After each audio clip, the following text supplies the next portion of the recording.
پہلے تو میں نے مسلمانوں کے اخلاق سنے تھے، اب تو میں نے دیکھ بھی لیے. پر یہ بتا جب 12,000 آیا تھا جان کیوں نہیں چھڑائی؟ تو حضرت چارہ کاٹتے کاٹتے رو پڑے.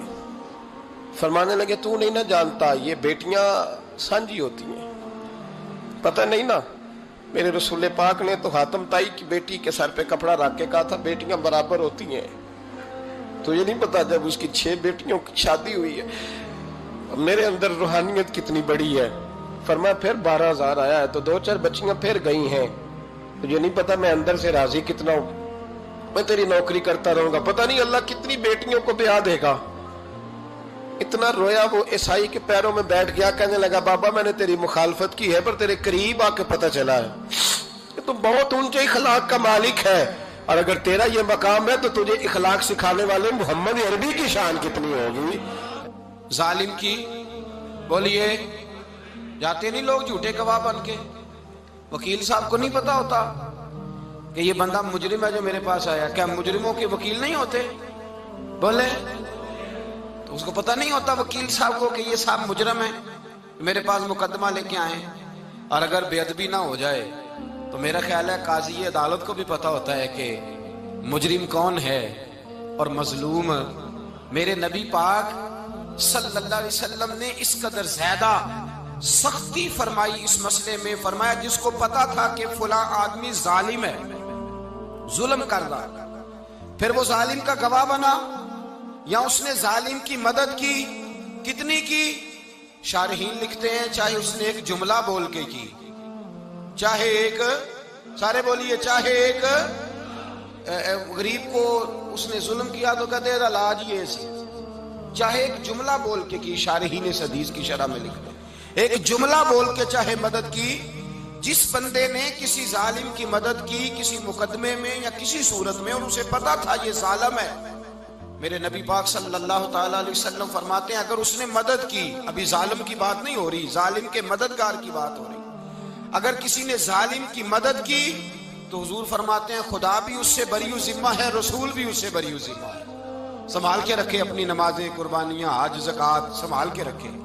اگر ظالموں کا مددگار ہے، الیکشن آ لینے دے، آپ کو نظر آ جائے گا کون کون ظالموں کا مددگار ہے، نظر آ جائے گا. اپنی جیب سے لوگ پیسے دے کے ظالموں کی مدد کریں گے، ان کے فلیکس چھپوائیں گے، بورڈ لگوائیں گے، جیبوں سے پیسے دے کے. ہم نے خود آگ لگائی ہے چمن میں اپنے، بے سبب گردشی ایام کو الزام نہ دو. ہم نے خود نور کا ظلمت سے کیا ہے سودا، کر کے توہین سحر شام کو الزام نہ دو. ظالموں کے مددگار میدان میں آ گئے. یہ چھوٹا لفظ نہیں، میرے حبیب پاک صلی اللہ علیہ وسلم نے فرمایا جو ظالم کا مددگار ہے سن لے جو سجن کے ساتھ کچہری جاتا ہے، وہ یاد رکھے جو دوست کا گواہ بنتا ہے، وہ یاد رکھے جو کہتا ہے میں مانگی گیا تھا، مجھے بلایا گیا تھا قبضہ چھڑانے کے لیے کسی غریب بیوہ کی جائیداد پہ، وہ سن لے تو مدد کر کے نہیں آیا، تو خدا کے ذمے سے نکل گیا ہے. رسول پاک نے فرمایا تیرا میرا تعلق ختم ہو گیا، تو ظالم کا مددگار ہو گیا. پھر تو کہتا میں بے چین ہوں، میں بے قرار ہوں، میں آزمائش کا شکار ہوں. پلٹ کے دیکھ تو صحیح تیرا گناہ کتنا بڑا ہے. میرے نبی پاک صلی اللہ علیہ وسلم کا ایک اور فرمان سن لیں، ابن ماجہ ابو داؤد میں موجود ہے. اس حدیث کو آپ نے یاد کر لینا ہے. کر لیں گے انشاءاللہ؟ سارے کہیے انشاءاللہ کر لیں گے یاد. حضور صلی اللہ علیہ وسلم نے فرمایا اگر تو ظالم کی مدد کرے گا نا، یہ لفظ دل کی تختی پہ لکھ لینا، یہ مکافات عمل ہے، مکافات عمل دنیا، ادھر کرو گے تو ادھر بھرو گے. فرمایا اگر تو کسی ظالم کی مدد کرے گا، سن لے حضور کا فرمان ہے، اگر تو ابن ماجہ ابو داؤد سیاہ میں موجود ہے، فرمایا اگر تو کسی ظالم کی مدد کرے گا تو رب تعالیٰ مرنے سے پہلے تیرے اوپر بھی ظالم کو مسلط کر دے گا. تیرے اوپر بھی ایک دفعہ ظلم ضرور ہوگا اگر تو ظالم کی، وہ کسی صورت میں بھی ہو سکتا ہے، کسی صورت میں بھی تیرا بیٹا ہی اٹھ کے ظلم کر دے گا، تو الجھ جائے گا، کسی نہ کسی جگہ تیرے لیے تباہی کا سامان ہوگا، تیرے اوپر ظلم ہوگا، اس لیے کہ تو ظالموں کا مددگار ہے. چاہیے یہ تھا کہ تو مظلوم کی مدد کرتا، انسانی ایمانی یقین کا فریضہ سر انجام دیتا، تو ظالموں کا مددگار ہو گیا. ٹٹول کے دیکھ لیں، رزلٹ نکال کے دیکھ لیں، ہمارے زمانے میں ظالموں کے مددگار زیادہ ہیں. اتنی لمبی زبانیں نکال کے ظالموں کی مدد کرتے ہیں. بڑے بڑے کالم نویس اللہ نے انہیں قدرت دی لکھنے کی، تو اپنا قلم ظالموں کی مدد میں خرچ کرتے ہیں۔ وہ لوگ جن کو اللہ تبارک و تعالیٰ نے قدرت دی، ہمت دی، طاقت دی، کچھ لوگ ان کے حلقہ احباب میں، وہ اپنے لوگوں کو استعمال کر کے ظالموں کی مدد کرتے ہیں، ظالموں کی مدد کرتے ہیں۔ میرے نبی کریم سید عالم نور مجسم صلی اللہ علیہ وسلم نے فرمایا، اگر تو نے ظالم کی مدد کی تو جب تک تو توبہ نہیں کرے گا رب تجھ سے ناراض ہی رہے گا۔ اللہ تجھ سے، او بھائی جس سے رب بھی ناراض ہو گیا، نہ کھانا نہ پینا نہ سونا نہ جاگنا نہ نیند، پھر تیری ہر چیز تیرے لیے آزمائش ہو جائے گی، پھر تیرا سایہ بھی تیرے لیے خوف کا سامان بنے گا، پھر زندگی جیتی جاگتی لاش بن جائے گی، تو اپنے کندھوں پر اپنی میت اٹھائے پھرے گا جب تو ظالم کا مددگار ہوگا۔ اور نبی پاک صلی اللہ علیہ وسلم نے فرمایا، ظالموں کا مددگار بھی ظالم ہوتا ہے، ظالموں کا مددگار بھی، سارے بولے، ظالموں کا مددگار بھی نہیں، کو نہیں، آپ سارے نہیں بولے، ایک دفعہ بولے، ظالموں کا مددگار بھی، پکی بات ہے، ظالموں کا مددگار بھی۔ اللہ اکبر، جس کا یارانہ ہو، جس کا دوستانہ ہو، جو کہے میں نے نا اس کو اوکھے ویلے کے لیے ظالم کو یاد رکھا ہوا ہے۔ کبھی مشکل میں رکھے نہیں ہوئے لوگوں نے ظالم دوست، کہتے میں نے رکھے ہوئے ہیں، بلکہ ہمارے دیہات میں تو کہتے ہیں میں نے بازو بنائے ہوئے ہیں۔ کس کو بازو بنا لیا؟ ظالم بھی کبھی بازو ہوتا ہے، جو ظلم کی تلوار لیے میدان میں کھڑا ہے۔ قارون، حامان، فرعون، نمرود کا حال نہیں لوگوں نے دیکھا؟ اپنے زمانے میں آپ نے کتنے لوگ نہیں دیکھے جن کے سائے سے، آواز سے لوگ کانپتے تھے؟ پھر پولیس کی گاڑیوں میں وہ اس طرح مردہ پڑے کہ دنیا نے تماشا دیکھا ان کا۔ یہ رنگ ہم نے دیکھے نہیں اپنے آنکھوں سے۔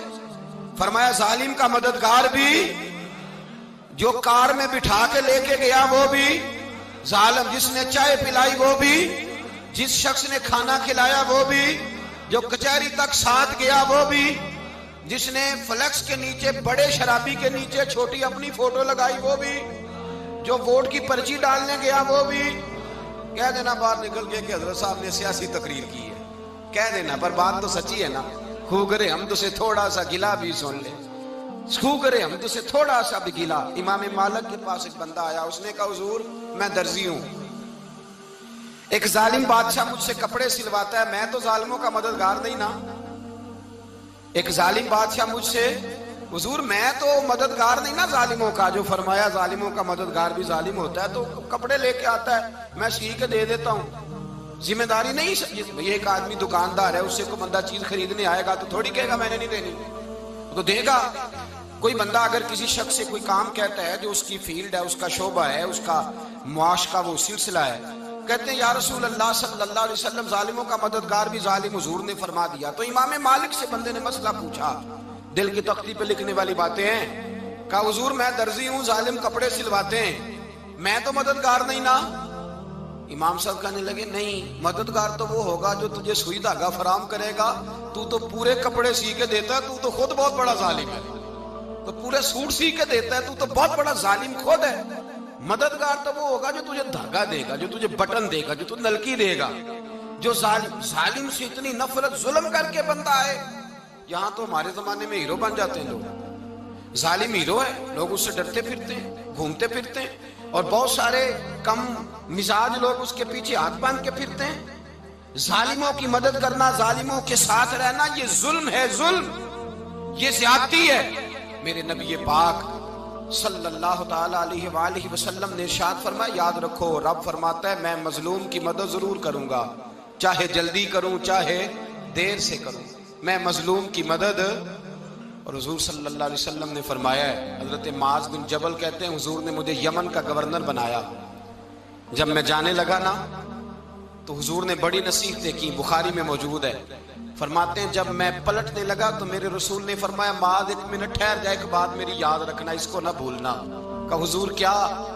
فرمایا دیکھنا کسی پہ ظلم نہ کر بیٹھنا، کہیں تجھ سے زیادتی نہ ہو جائے۔ محبوبہ پھر حضور نے فرمایا سن میرے معاذ، میں تجھے گورنر بنا رہا ہوں، زیادتی نہ کر بیٹھنا۔ یا رسول اللہ صلی اللہ علیہ وسلم کیا ہوتا ہے؟